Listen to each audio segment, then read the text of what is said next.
ಎಲ್ಲರಿಗೂ ನಮಸ್ಕಾರ. ಸೀತಾರಾಮ ಧಾರಾವಾಹಿಯಲ್ಲಿ ಸೋಮವಾರ ಸಂಚಿಕೆಯಲ್ಲಿ ಏನಾಗುತ್ತೆ ಅಂತ ಹೇಳಿ ತಿಳಿದುಕೊಳ್ಳೋಣ ಬನ್ನಿ. ಇಂದಿನ ಸಂಚಿಕೆಯಲ್ಲಿ ಅಶೋಕ್ ಪ್ರಿಯನ ಮದುವೆ ನಡೆಯುತ್ತದೆ. ಅದರಿಂದ ಎಲ್ಲರೂ ತುಂಬ ಖುಷಿ ಪಡುತ್ತಾರೆ. ತಾತ ತುಂಬ ಖುಷಿ ಆಗ್ತಾರೆ. ಯಾಕೆ ಅಂದರೆ ರಾಮ್ ಹೇಳಿರುತ್ತಾನೆ ಅಶೋಕನ ಮದುವೆ ಆದಮೇಲೆ ನಾನು ಮದುವೆ ಆಗ್ತೀನಿ ಅಂತ. ಹಾಗಾಗಿ ಆಮೇಲೆ ಎಲ್ಲ ಮುಗಿದ ಮೇಲೆ ರಾಮ್ ಬಾ ಅಂತ ಹೇಳಿ ಎಲ್ಲರನ್ನ ಕರೆಸಿ, ಈಗ ನಿನ್ನ ಗೆಳೆಯನ ಮದುವೆ ನಡೆದಿದೆ, ಸುಸೂತ್ರವಾಗಿ ಆಗಿದೆ. ಈಗ ನೀನು ಆಡಿದ ಮಾತನ್ನು ಉಳಿಸಿಕೊಳ್ಳಬೇಕು. ನಾನೇ ಸಂಗಾತಿನ ಹುಡುಕ್ತೇನೆ, ನೀನೇನು ಮಾತನಾಡೋ ಹಾಗಿಲ್ಲ, ಮದುವೆ ಆಗಬೇಕು ಅಂತ ತಾತ ಹೇಳ್ತಾರೆ. ರಾಮ್ ನೀನೆಷ್ಟೇ ಅಂದುಕೊಂಡರೂ ಸೀತನ ಮದುವೆ ಆಗೋದಿಲ್ಲ ಅಂತ ಹೇಳಿ ಭಾರ್ಗವಿ ಮನಸ್ಸಿನಲ್ಲೇ ನಗುತ್ತಾ ಇರುತ್ತಾಳೆ.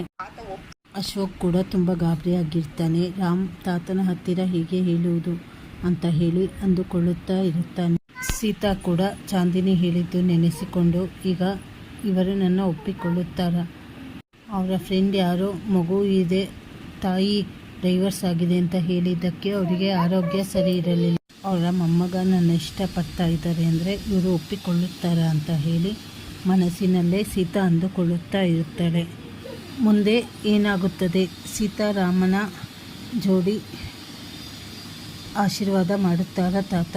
ಮುಂದೆ ಅವರ ಮದುವೆ ಆಗುತ್ತದ ಅಂತ ಹೇಳಿ ಮುಂದಿನ ಸಂಚಿಕೆಗಳಲ್ಲಿ ತಿಳಿದುಕೊಳ್ಳೋಣ. ಹೊಸದಾಗಿ ಚಾನೆಲ್ ನೋಡ್ತಾ ಇರೋರು ಲೈಕ್ ಮಾಡಿ, ಶೇರ್ ಮಾಡಿ, ಸಬ್ಸ್ಕ್ರೈಬ್ ಮಾಡಿ. ಧನ್ಯವಾದಗಳು.